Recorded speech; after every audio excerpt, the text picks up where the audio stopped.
Morning voice എന്ന പ്രതിദിന വചനധ്യാന പരമ്പരയിലേക്ക് ഏവർക്കും സ്വാഗതം.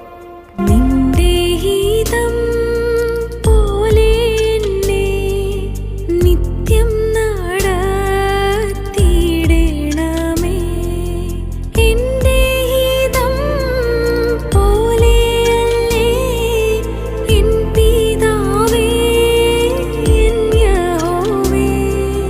നിന്റെ ഹിതം പോലെ എന്നെ നിത്യം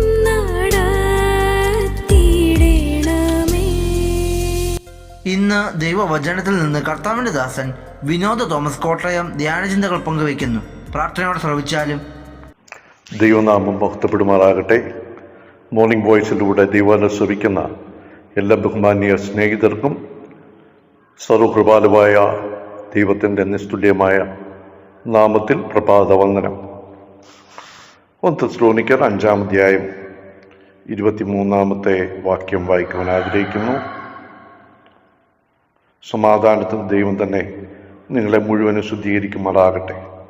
നിങ്ങളുടെ ആത്മാവും പ്രാണനും ദേഹവും അശേഷം നമ്മുടെ കർത്താവായ യേശുക്രിസ്തുവിൻ്റെ പ്രത്യക്ഷതയിൽ അനന്യമാവണ്ണം വെളിപ്പെടും വണ്ണം കാക്കുമാറാകട്ടെ. ഇവിടെ ദൈവത്തെക്കുറിച്ച് പറഞ്ഞിട്ടുണ്ട്, വിശ്വാസികളെക്കുറിച്ച് അല്ലെങ്കിൽ ദൈവസഭയെക്കുറിച്ച് പറഞ്ഞിട്ടുണ്ട്, നമ്മുടെ കർത്താവായ യേശുക്രിസ്തുവിനെ കുറിച്ച് പറഞ്ഞിട്ടുണ്ട്. ദൈവത്തെക്കുറിച്ച് പറഞ്ഞിരിക്കുന്ന 3 കാര്യങ്ങൾ. 1, ദൈവം സമാധാനത്തിന് ദൈവമാണ്. 2, നമ്മെ ശുദ്ധീകരിക്കുന്ന ദൈവമാണ്. മാത്രമല്ല, 3-ാമത്തെ കാര്യം, നാം കർത്താവായ യേശുക്രിസ്തുവിൻ്റെ പ്രത്യക്ഷതയിൽ അനന്യം വണ്ണം വെളിപ്പെടും വണ്ണം നമ്മെ കാക്കുന്ന ദൈവമാണ്. നമ്മെ രക്ഷിച്ചതിൻ്റെ പിന്നിലുള്ള ഉദ്ദേശം എന്തിനാണ്? ദൈവം സമാധാനത്തിൻ്റെ ദൈവമാണ്. നാം സമാധാനത്തോടെ ഈ ഭൂമിയിൽ ജീവിക്കാൻ ആവശ്യമായ സമാധാനം ദൈവം നൽകുന്നു. ആർക്കാണ് ഈ സമാധാനം അനുഭവിക്കുവാനായിട്ട് കഴിയുന്നത്? ദൈവത്തിൻ്റെ സമാധാനം നമ്മോട് കൂടെ ഇരിപ്പാൻ നാം എന്തൊക്കെ ചെയ്യണം എന്ന് നാം മറ്റു വാക്യങ്ങളിൽ പൗലോസ് പറയുന്നതായിട്ട് കാണുവാൻ സാധിക്കും. റോമാലേഖനം അതിൻ്റെ 15-ാം അധ്യായത്തിൻ്റെ 32-ാം വാക്യത്തിൽ നമ്മുടെ കർത്താവായ യേശുക്രിസ്തുവിൻ്റെ സ്നേഹത്തെയും ആത്മാവിൻ്റെ സ്നേഹത്തെയും ഓർപ്പിച്ച് പൗലോസ് പ്രബോധിപ്പിക്കുന്നത് പൗലോസിന് വേണ്ടി പ്രാർത്ഥനയിൽ പോരാടണം എന്നാണ്. അഥവാ അതിനുശേഷം പറയുകയാണ്, സമാധാനത്തിന് ദൈവം നിങ്ങളോട് എല്ലാവരോടും കൂടെ ഇരിക്കുമാറാകട്ടെ. ദൈവിക സാന്നിധ്യം അഥവാ ദൈവം കൂടെ ഇരിക്കുമ്പോൾ നാം അനുഭവിക്കുന്ന ഒന്നാണ് സമാധാനം. ദൈവിക സാന്നിധ്യം ഉറപ്പാക്കുവാൻ നാം വിശുദ്ധരായിരിക്കണം. മാത്രമല്ല, ഇവിടെ പറയുന്നത് നാം പ്രാർത്ഥനയിൽ പോരാടണം എന്നാണ്. നാം പ്രാർത്ഥനയിൽ പോരാടുമ്പോൾ സമാധാനം ലഭിക്കും എന്ന് ഇവിടെ പൗലോസ് പറയുകയാണ്. ദൈവ സാന്നിധ്യം അനുഭവിക്കാൻ കഴിയുന്നു.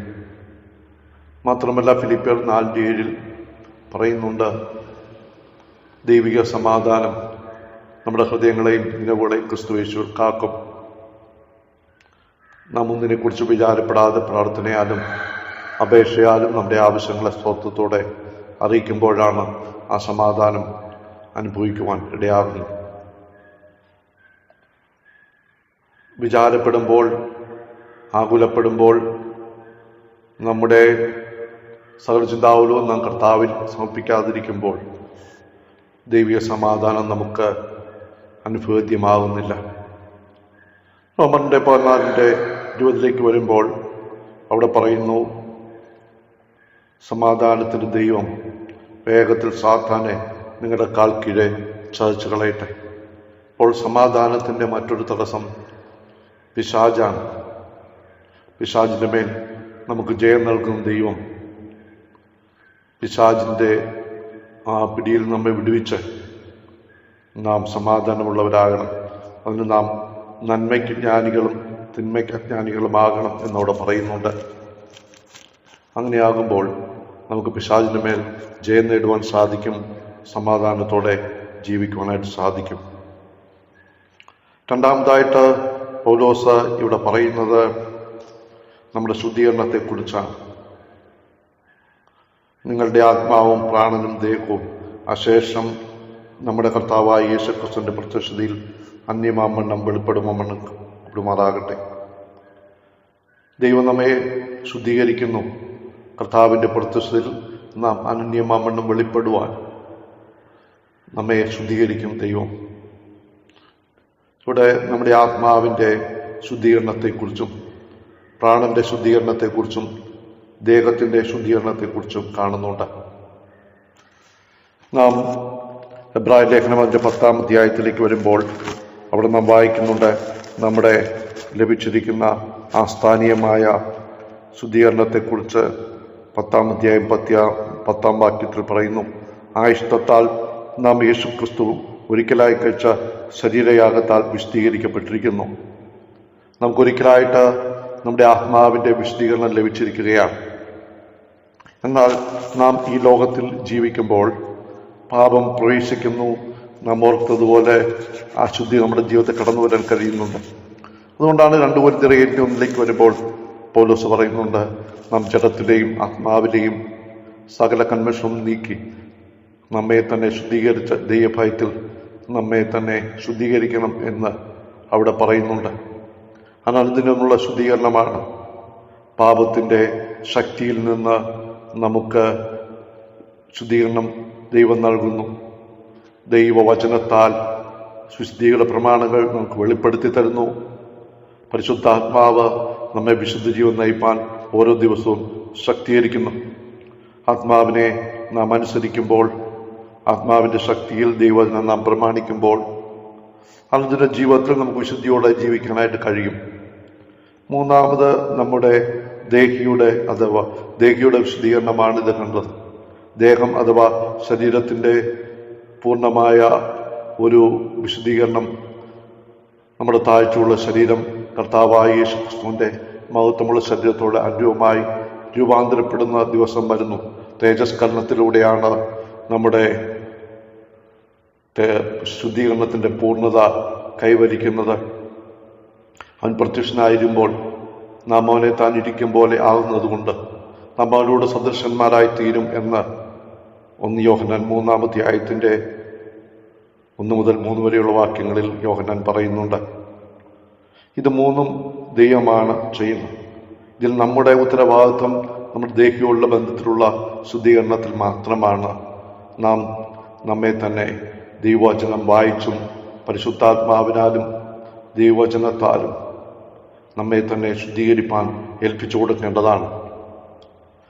ഇവിടെ അവസാനമായിട്ട് പറയുന്നത്, നമ്മുടെ കർത്താവായ യേശുക്രിസ്തുവിൻ്റെ പ്രത്യക്ഷതയിൽ നാം അനന്യമാമണ്ണം വെളിപ്പെടുമണ്ണം കാക്കപ്പെടുമാറാകട്ടെ. ഈ തെസ്സലോനിക്ക ലേഖനത്തിൽ കർത്താവിൻ്റെ പ്രത്യക്ഷത പരൂസ്യ എന്ന പ്രത്യക്ഷതയെക്കുറിച്ച് പറയുന്ന അവസാനത്തെ വാക്യമാണ്, 4-ാമത്തെ വാക്യമാണ്. നമ്മുടെ കർത്താവായ യേശുക്രിസ്തു പ്രത്യക്ഷപ്പെടും നമ്മുടെ സഭയ്ക്ക് വേണ്ടി. അപ്പോൾ വിശുദ്ധിയോടെ നാം ജീവിക്കുമ്പോൾ അനന്യരായിട്ട് ഒരു കുറവും പറയുവാനില്ലാത്തവണ്ണം വെളിപ്പെടാൻ കഴിയും. മാത്രമല്ല നമ്മുടെ പ്രതിഫലവും നിത്യതയുടെ നമ്മുടെ സ്ഥാനങ്ങളുമെല്ലാം ഈ ഭൂമിയിൽ നാം എത്രത്തോളം വിശുദ്ധിയോടെ ജീവിക്കുന്നു എന്നുള്ളതിൻ്റെ വെളിച്ചത്തിലാണ്. ആത്മാവിൻ്റെ ശുദ്ധീകരണം പ്രാപിച്ച എല്ലാവരും ദൈവസന്നിധിയിൽ ശരീരത്തിൻ്റെ ശുദ്ധീകരണം ലഭിക്കും, തേജസ്കരണം ലഭിക്കും എന്നുള്ളത് ശരിയാണെങ്കിലും നമ്മുടെ ദേഹിയുടെ അഥവാ അനുദിന ശുദ്ധീകരണം അവിടെ ചെല്ലുമ്പോൾ നമുക്ക് പ്രതിഫലം പ്രാപിക്കുന്നതിന് ആവശ്യമാണ്. അതുകൊണ്ട് ഓരോ ദിവസവും വിശുദ്ധിയിൽ നമുക്ക് മുന്നേറാം. നമ്മുടെ കർത്താവ് വരുന്നു. അവൻ്റെ വരവിന് വേണ്ടി നമുക്ക് ഒരുങ്ങിയിരിക്കാം. ദൈവമായ കർത്താവ് നമ്മെ സഹായിക്കട്ടെ.